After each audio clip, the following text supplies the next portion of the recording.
सो hello black clover fans. तो black clover के chapter 343 के जो लीक्स वगैरह है वो आ चुके हैं, उसकी जो रॉ इमेजेस है वो आ चुके हैं और चैप्टर काफ़ी बढ़िया था, बहुत ही अमेजिंग है। और रही बात चैप्टर के इंग्लिश वर्जन की, तो भाई फैन सबको आने में लगभग अभी 24 से 28 घंटे हैं और ऑफिशियल सब संडे को आता है, तो मतलब अभी बहुत ज़्यादा टाइम है इसके इंग्लिश वर्जन को निकलने में। तो मैंने सोचा यार इसमें काफ़ी टाइम लग जाएगा और फिर मेरे को तब वीडियो बनाने का एग्जैक्ट सही टाइम मिला या नहीं मिला, तो मैंने सोचा अभी वीडियो बना लेता हूँ। तो क्योंकि अभी इसके इंग्लिश वर्जन आउट नहीं हुए हैं, तो भाई मैं तुम्हें एग्जैक्टली नहीं बता पाऊँगा कि इस चैप्टर में कौन क्या बोल रहा है, क्योंकि ज़्यादातर तो भैया एक्शन ही एक्शन है, तो मेरे को ज़्यादा बताने की ज़रूरत भी नहीं है।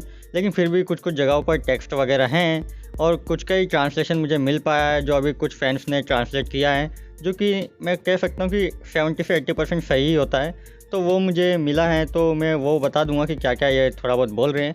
बाकी एग्जैक्टली जो कुछ है वो मैं करेक्ट नहीं बता सकता। तो अगर तुम चाहते हो कि चैप्टर इंग्लिश में आए उसके बाद रिव्यू वीडियो देखूँ, तो ये वीडियो तुम लोगों के लिए नहीं है। लेकिन अगर तुम्हें उससे फ़र्क नहीं पड़ता, क्योंकि जैसे चैप्टर इंग्लिश वर्जन में आएगा उसका भी मैं रिव्यू करूँगा ही, लेकिन तुम्हें इस रॉ मटेरियल से फ़र्क ना पड़ता हो, तो वीडियो को एंड तक ज़रूर देखना, एक लाइक कर देना और एक कमेंट तो तुम्हें करना ही है, तुम्हें याद होगा। बाकी इस बार हम वीडियो में एम रखेंगे 200 लाइक्स और 50 कमेंट का, तो इसे कंप्लीट ज़रूर कर देना। और चैनल पे कोई कहीं से न्यू है तो चैनल सब्सक्राइब कर देना यार, जल्दी हमें 8000 सब्सक्राइबर कंप्लीट करने हैं, तो यार सब्सक्राइब करो। और हाँ, बेल नोटिफिकेशन पर क्लिक करके उसे ऑल पर सेट कर देना, ताकि मैं जब भी कोई न्यू वीडियो अपलोड करूँ तो तुम्हें उसकी नोटिफिकेशन मिल जाए और तुम वो वीडियो सबसे पहले देख पाओ।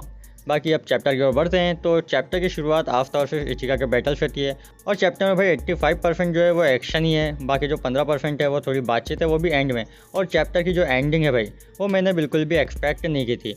मैंने अपने पिछले थ्योरी वीडियो में जो प्रेडिक्ट किया था चैप्टर 343 के लिए, उसमें मैंने कहा था कि यार अगर लास्ट में एकदम हमें यामी देखने को मिले तो मज़ा आ जाएगा। लेकिन यहाँ जो तबाता ने सेटिंग कर रखी है भाई, वो टोटली अनएक्सपेक्टेड थी। जो इसकी एंडिंग हमें दिखाई गई है वो मैंने सोचा नहीं था। एंडिंग में जो कैरेक्टर्स आए हैं, तो एंड में भाई कौन से कैरेक्टर्स आए हैं जानने के लिए वीडियो को एंड तक देख ही लेना। और आफ्ता और इचिका का जो बैटल है वो स्टार्ट होता है और इचिका शुरुआत से भाई ऑल आउट जा रही है और पूरी स्ट्रेंथ का अपना यूज़ कर रही है। और आफ्ता को देखकर अगेन मैं नहीं कह सकता कि वो सीरियस है या नहीं है, हालांकि उसकी जो पिछली ट्रेनिंग थी उसके मुकाबले वो थोड़ा सीरियस तो लग रहा है और थोड़ा तो होना भी पड़ेगा।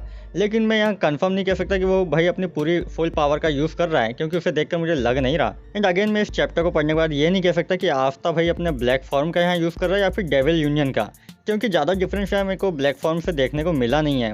और जैसे कि भाई आफ्ता वर्सेस लूशियस की जो फाइट हुई थी, उसमें भी मैं बता नहीं पा रहा था कि भाई ये डेविल यूनियन मोड का यूज़ कर रहा है या फिर अपने वही ब्लैक फॉर्म का, क्योंकि वहाँ पर भी वो नॉर्मल फॉर्म जैसा ही उसका दिख रहा था, लेकिन हॉर्न्स उसके अब ब्लैक फॉर्म में भी 4 आते हैं। तो मैं कंफर्म नहीं बता सकता इस चैप्टर में भी कि भाई ये कौन से फॉर्म का यूज़ कर रहा है।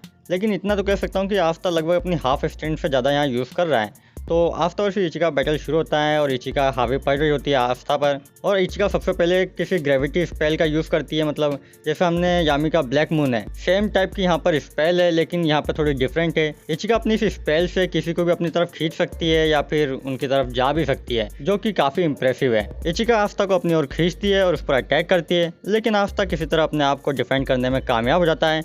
लेकिन इचिका का जो ब्लो होता है, अटैक होता है, वो इतना पावरफुल होता है कि आफ्ता फिर भी वाटरफॉल में जाकर टकराता है और आफ्ता खड़ा होकर यामी के डायमेंशन स्लैश की तरह एक अटैक करता है और इचिका के पास जाता है। लेकिन इचिका वापस अपनी उस स्पेल का यूज़ करती है।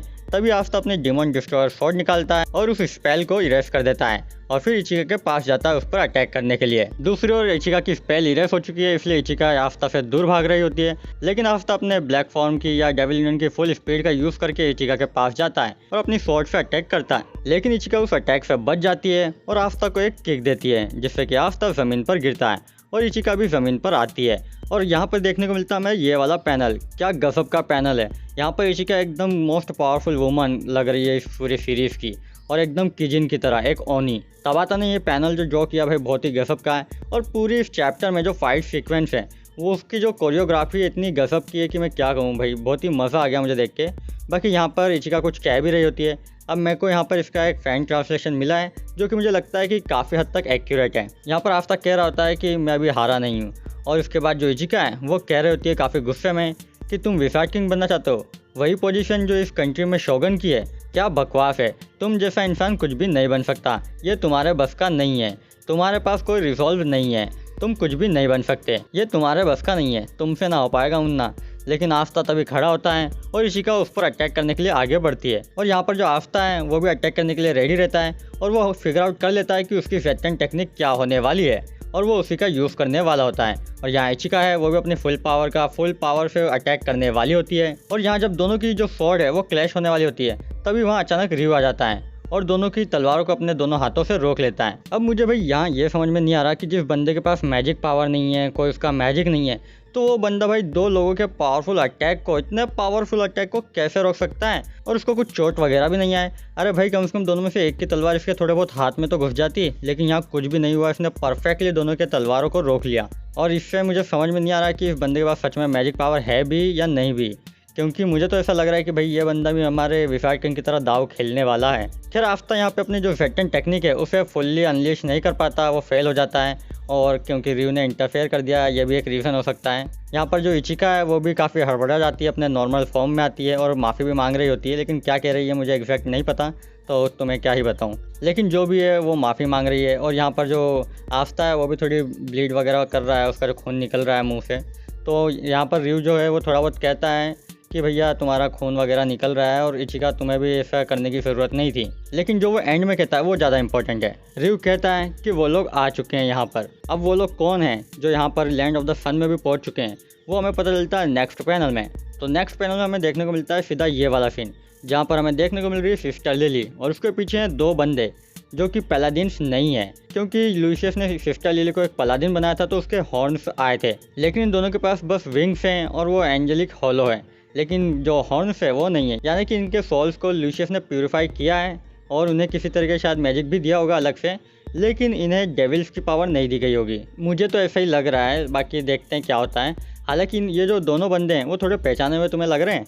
खैर इसमें जो ये राइट साइड में बंदा है उसका नाम था हीथ ग्रेफ, शायद यही नाम था, जो कि हमें ब्लैक क्लोर के शुरुआती एपिसोड्स में देखने को मिला था। और जो लेफ्ट में बंदा है भाई वो मुझे एपिसोड 1 में जो वो चेन वाला बंदा आया था उसकी याद दिला रहा है, थोड़ा बहुत उसकी तरह लग रहा है, हालांकि कोई और भी हो सकता है। लेकिन जो राइट वाला है वो है हीथ ग्रेफ, जिसे आस्था ने शुरुआती टाइम में हराया था। और अब ये दोनों ही लुसियस के लिए काम कर रहे हैं। हालांकि लुसियस को ये कैसे मिले उसका कुछ आइडिया नहीं है मुझे, और लुसियस ने इन्हें क्यों चुना ये भी मुझे नहीं पता, लेकिन भाई जो भी है कुछ ना कुछ तो यहाँ माइंड गेम चल रहा होगा। तो सिस्टर लिली जो यहाँ पर कह रही होती है कि इसके बारे में मैंने बस सुना था, लेकिन पता नहीं था कि ये सच में भी एग्जिस्ट करती है। तो ये है लैंड ऑफ द सन, और यहीं पर जो चैप्टर है वो एंड हो जाता है। तो था ना भाई एकदम अनएक्सपेक्टेड ट्विस्ट। मैंने बिल्कुल भी नहीं सोचा था कि यहाँ पर सिस्टर लिली मुझे देखने को वापस मिलने वाली है, और ये आस्था के लिए बहुत बड़ा शॉकिंग मूवमेंट है, क्योंकि उसे दोबारा से अपने प्यार से फाइट करना पड़ेगा। और इस बार मैं चाहूँगा कि भाई आस्था सीरियस होकर लड़े और भूल जाए कि ये उसका लवर वगैरह है जिसको वो प्यार करता है, और सीरियसली फाइट करें। क्योंकि यहाँ पर अगर इसने सीरियसली फाइट नहीं करी तो फिर वापस आस्था हारने वाला है और मरने वाला भी, कोई डाउट नहीं है। लेकिन हो सकता है यहाँ पर इचिका वगैरह फाइट करें, और इसी फाइट में शायद आस्था भी अपनी पावर दिखाए और इचिका को पता चले कि शो का बाप कौन है, और कैसे आस्था जो है अब तक सीरियस नहीं था, वो बस उस पर नरमी बरत रहा था, फुल पावर का यूज़ नहीं कर रहा था। ऐसा कुछ हो तो भाई बहुत मज़ा आएगा मुझे।